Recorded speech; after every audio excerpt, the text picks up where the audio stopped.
I'd like to tell you a little bit about the JM presses that you may have read or heard about. That term was coined by Lou Simmons and George Halbert at the West Side Barbell Club in Columbus, Ohio.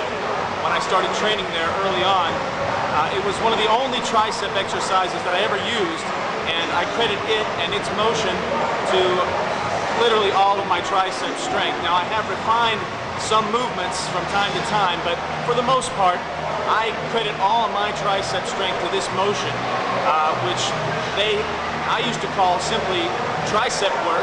When I started going there and started doing it routinely, they all watched me do it, and they started doing them too and called them Blakley presses or JM presses. So that's where the term came from. Not that I tried to invent anything, it just happened that way. The exercise is performed with a narrow grip, but not exceedingly narrow, about 16 inches or so. The inside of the knurling, 1 or 2 fingers on the smooth. The elbows are kept out from the body at about 45 degrees, no further and no less. So they're not kept in tight like a regular French press, and they're not out to the sides like a bench press or any kind of other press. They're at about 45 degrees from the midline of the body. And the elbows are kept up. They're not allowed to come down so that you can involve the shoulder.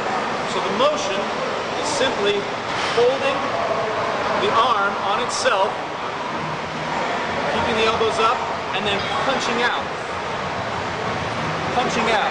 Not allowing the shoulder to do any of the drive work.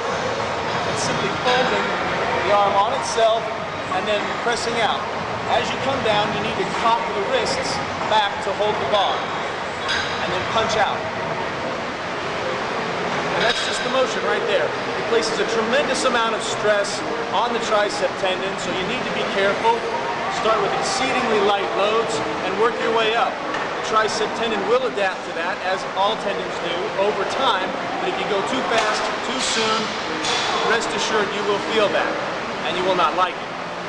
Take your time, but the strength will come. Everybody that's done these has had a rapid increase in strength, and as long as you don't irritate those joints, that will just simply continue. So I'll go ahead and demonstrate it now. I don't use an arch on this because the range of motion is already short. Taking a grip of about 16 inches.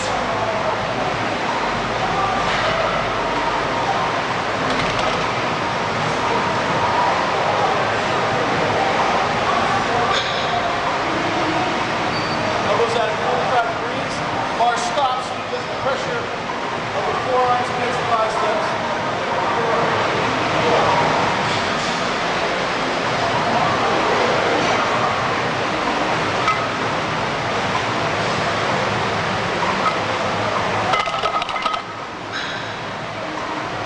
Now the motion is not stopped because I'm stopping and holding the weight. The motion stops because there is no more range for it to go because the tricep tendon is stretched.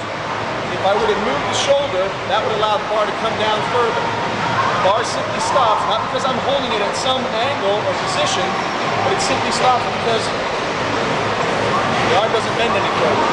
Everything gets balled up. For some people that's lower and some people that's higher. The more mass that you have there, that's the point that it stops at. But I'm not holding the bar there and waiting for it to stop. I let it come down as far as it will come and then press out from that point, getting a full stretch on the tricep tendon. Let's take a look at that motion from a little bit of a different angle. I'll continue to demonstrate.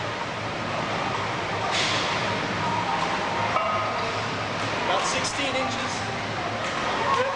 Make sure you have enough space away from the post. Lay flat. Elbows out at 45 degrees and stay up towards the ceiling. Bar stops because the elbows stay up. Press out.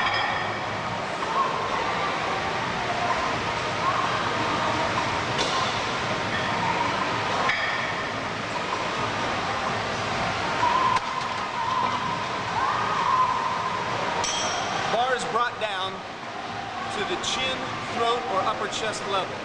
So as you descend with the bar, it's not over your head or nose, it's not over your chest, it's somewhere in the throat area, the chin, throat, the upper chest level. The bar will come down naturally at that point, and then driven back up. A couple of common mistakes that you want to watch out for with this. Number one is keeping the elbows too close or too far. Most often too far. That puts excess pressure on the shoulder and it also involves the shoulder. This is a tricep exercise. So keep the focus on the elbow joint. Allow as little motion in the shoulder joint as possible. So bring the bar down and fix the shoulder joint. This is the joint we're concerned with. Don't allow motion at the shoulder joint. So 45 degrees out, fix that position. Bar comes down, 45-degree angle. Press out. Don't let it drift out and don't pull it in too far. Okay? Second common mistake is letting the elbows come down. Letting the elbows thereby in, stretching the shoulder and allowing it to start some of the push. You don't want any drive or power to come from the shoulder muscles for a tricep exercise. So bring the bar down and generate that first initial push, not with the shoulder, but with just the triceps. Nothing but tricep drive. I'd start this exercise out very lightly. Start with maybe 4 or 5 or even 6 sets of 10 with an extremely light weight, 95 pounds or less. The reason for that is you need to practice. And if you do 3 sets of 6, you're only getting 18 repetitions to practice. So for maybe a month, maybe even longer, maybe up to 5 or 6 weeks, just do lots of repetitions and get the form down so that you're holding things tight. Things aren't moving around on you and you get the feel of focusing the work in the tricep and the elbow area. Then after that, the normal training regime would be a standard 4 sets of 6 with whatever your 6RM is. And a 6RM is how much you can do for 6 reps. So the first set you'll be able to do all 6 repetitions. The second set's in question, and the last 2 sets are where you push yourself to improve. So the first set you might get 6, the second set you might get 5, third set 4, fourth set 4. When you can do all sets of 6, then move up 5 pounds. And as for all heavy exercises that are joint related, I would only recommend once a week, and anything more than that is probably going to lead to overtraining. If you feel that you can do this exercise or any heavy exercise more than once a week, I would suspect that you're probably not pushing yourself hard enough on those exercises. I personally I have used up to 535 pounds for sets of triples on this. At this time right now, getting ready for the competition I'm currently getting ready for, at the body weight that I'm at right now, the 242 class, I'm using 4